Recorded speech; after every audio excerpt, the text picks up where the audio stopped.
Hey, this is attorney Elizabeth Potts-Weinstein. Today I'm going to give you a tutorial where I file a statement of use for an intent to use trademark application with the United States Patent and Trademark Office. And you're going to actually be following along while I do an actual real filing.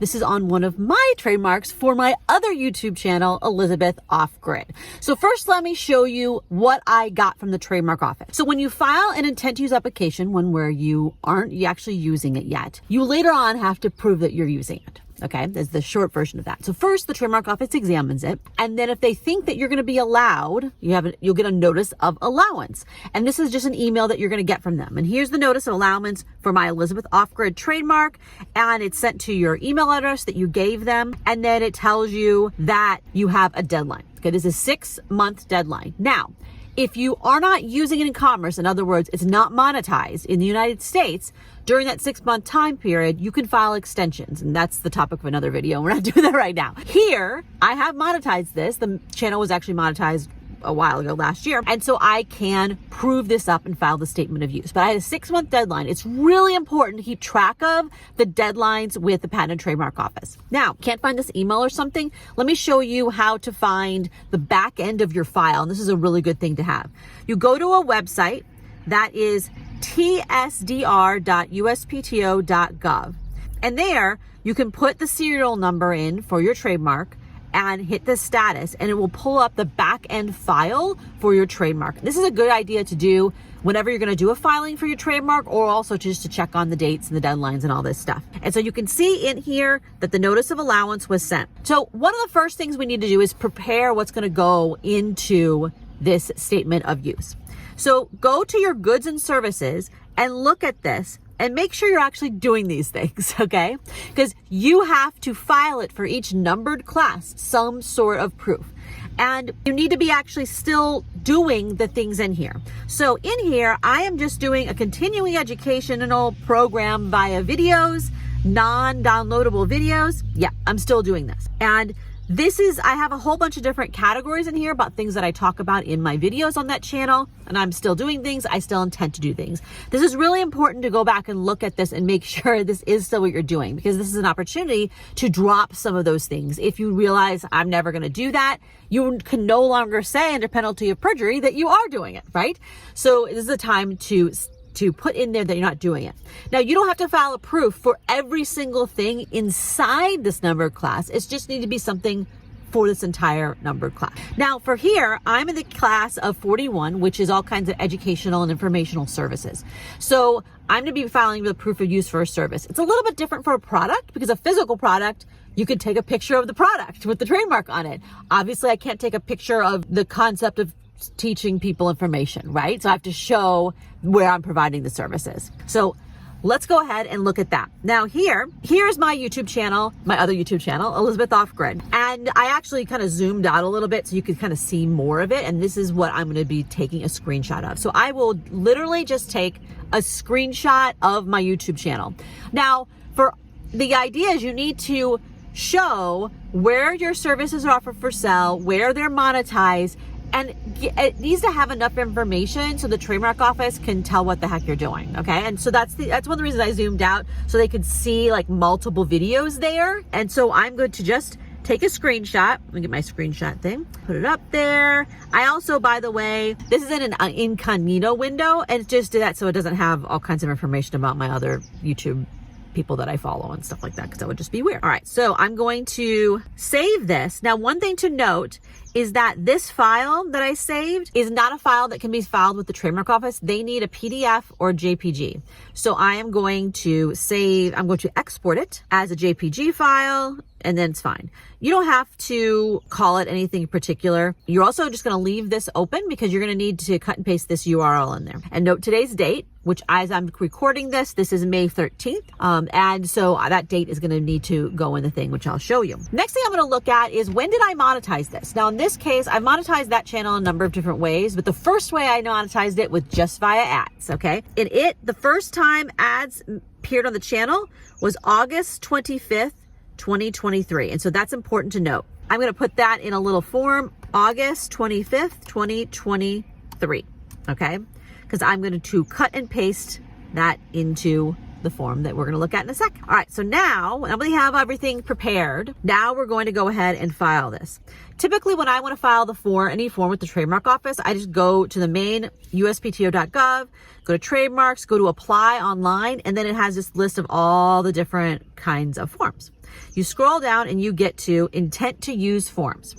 And these are all the different forms for an intent to use application. The one we're going to use is a statement of use, but I'm just going to scroll down here to show you, this is also where you do requests for extension of time. And then if you get an office action about your thing that you file for the intent to use, you can use that here. So this is important to know if you need an extension of time. This is where you file it. You can file extensions of time every 6 months for up to 3 years. You get charged more and more money, and you have to be saying that you are actually making an effort to launch this thing, is the short version of that. All right, statement of use. Next thing you have to do is sign in. So you have to have a login. So I'm going to stop this for a second while I log in.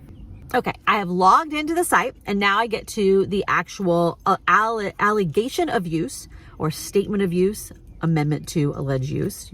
You use it for a number of different reasons. So I'm going to cut and paste the serial number in here. I always cut and paste things because I don't want to accidentally have a typo, right?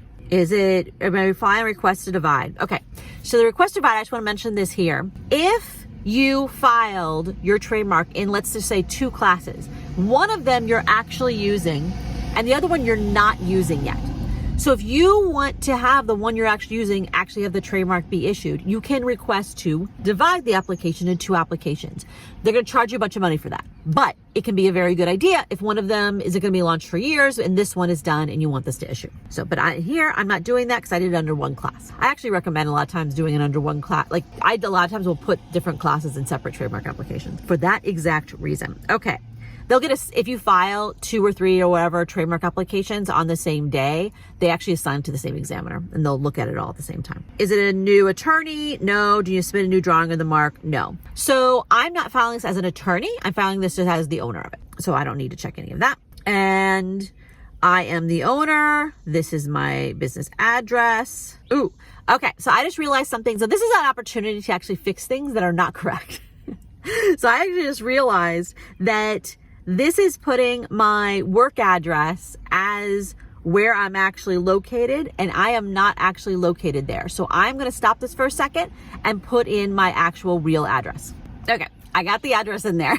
So that's one of the things is anytime you file something, you realize, that information has changed, or they changed the site, and I actually need to change what I filed based on that. Because by the way, they changed some things in the website since this was originally filed, because it takes forever for stuff to get ruled on. Okay, so here's all the stuff in my class. Yes, I'm using it in commerce. And now I'm going to attach the specimen file. That is the screenshot I took of my YouTube channel. So click here to attach specimen. Has to be a JPEG or a PDF. The file is on my desktop. Make sure I select the JPEG. It cannot be a PNG file. It will get rejected. And then I hit attach. It takes a while. It uploads it. I always recommend clicking on it and making sure that it didn't get all messed up. Now I'm going to return to the form. Describe what it is a specimen of. So in this case, it is a screenshot of conjunction with the mark. Screenshot of services offered in conjunction with the mark. That's a sentence. Sometimes I write these and I'm like, what? That's not even a sentence. Okay. Then I need to put the specimen, and when I did it, so the specimen page, where did I put it? Here's the URL, and then I took it today, 05/13/2024. Okay. Now I need to put the date of first use, which remember I stuck in a little thing. It is August 25th, 2023. That is when that channel actually started making money. Now, the first use in commerce. So sometimes you may have made a sale in, let's say you're selling some service and you sold it in Spain. Well, that's your first use, but it's not use in commerce in the United States. And so those could be 2 different dates. For me, it's all the same. This miscellaneous statement, I almost never use. So don't worry about that, because you would only use it if you actually knew what you're doing, in the sense of some special consideration happen. You can put in here other email addresses. I have it go to both a personal email address and my work email address for that channel. This is going to cost me $100 to file. It's $100 per class. Now here's where I have to sign it. All right, let's look at all the things you're declaring. Now a declaration is something you're signing under penalty of perjury. So everything in here must be true, okay? You must agree to it. All right, for a trademark, the mark is used in commerce with all the goods and services in application, or unless you've changed it and it's with the changes. The specimen is as used.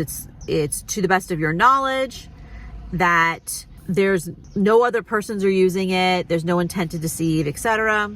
To the best of your knowledge, information, and belief, you after a reasonable inquiry, everything in here is true to that you know of. This is especially important for the dates and stuff, the things you're filing. Nothing, you've actually made a reasonable inquiry and that's what you think is the right answer. And that you understand this is not a penalty of perjury. And the thing is, it is really important to not lie in your trademark application. First, you shouldn't just commit perjury, okay, obviously. But also because if you do, your trademark can be taken away from you because you lied in the application, okay? So make sure that you don't do that. Then here you can sign, you can just do your initials. And by the way, just want to make sure I said this. Don't do this for my trademark. Make sure you put in your trademark number and your name, and don't just copy this, because I've seen people do this sometimes when I do these tutorials, that they literally will copy what I put in and then they do file something on my thing or they put my name on their thing. Do not, substitute your information, right? Okay.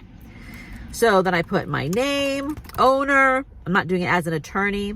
And then here I right click on input, open in a new tab, and look over everything I filed to make sure that's right. Okay, everything was right. That's good. And then you have to read and understand the notice. So this note is that once you submit it, we will not cancel your funding or refund your fee because it's already happened. And just by the way, you never get a refund from the trademark office. So just let go of that idea. It ain't gonna happen. And that you have no right to confidentiality on anything that you filed. And so now they do keep your domicile address confidential, but not your street address and stuff. Private companies will send you spam. So just be aware that happens, and it sucks and it's ridiculous, especially the lawyers. Now I'm going to hit the pay submit button, and then it's going to actually log into like a different little pay fee section, and you have to give it a minute because it's going to like churn for a while and open that up. So we have to wait for this. Okay. Sometimes their pay fee thing takes a long time to get through.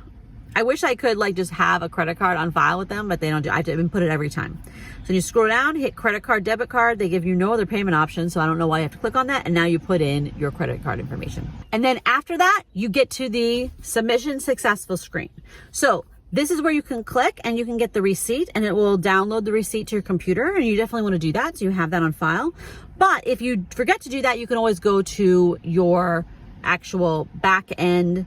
You can go to the back end and it will show that you filed it. It takes a little while. I'm going to refresh it, and you can see that it doesn't show up immediately. It takes a few days for everything to get on there. Now, what's going to happen next is the trademark office is going to examine that, what I filed.